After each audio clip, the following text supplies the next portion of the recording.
we have seen a number of proposals from private equity funds where the returns are really not calculated in a manner that, they're not calculated in a manner that I would regard as honest. And so it's not something. If I were running a pension fund, I would be very careful about what was being offered to me. If you're going to have a choice in Wall Street between being a great analyst or being a great salesperson, the salesperson is the way to make it. If you can raise $10 billion in a fund and you get a 1.5% fee and you lock people up for 10 years, you and your children and your grandchildren will never have to do a thing if you are the dumbest investor in the world. Charlie? Well, I think what we're doing will work more safely than what he's doing. But I wish him well. Yeah, Brent, you sound like a guy that I would hope would be working for a public pension fund, because frankly, most of the institutional funds, we had this terrible right here in Omaha, and you can get a story of what happened with our Omaha Public Schools retirement fund, and they were doing fine, and until the manager started going in a different direction, and the trustees here, perfectly decent people, and the manager had done okay to that point, and it became. They were smarter in Winnipeg than they are here.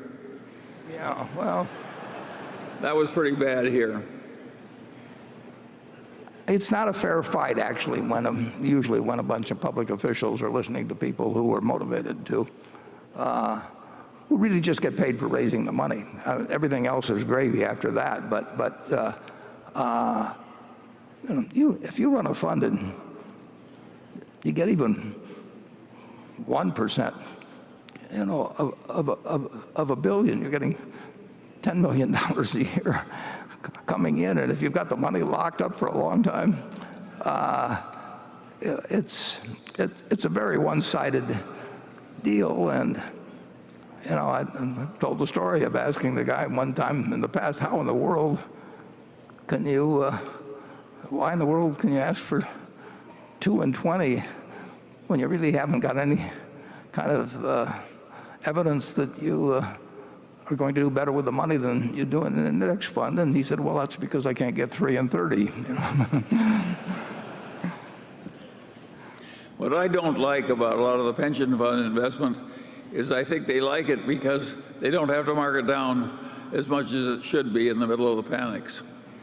I think that's a silly reason to buy something, because you're given leniency in marking it down. Yeah, and when you commit the money, in the case of private equity often,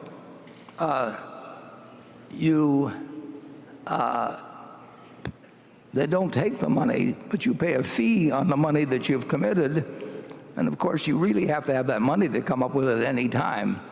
And of course, it makes their return look better if you sit there for a long time in treasury bills, which you have to hold because they can call you up and demand the money, and they don't count that. They count it in terms of getting a fee on it, but they don't count it in terms of what the so-called internal rate of return is. It's not as good as it looks, and I really do think that when you have a group sitting as a state pension fund, Warren, all they're doing is lying a little bit to make the money come in. Yeah, well, that sums it up.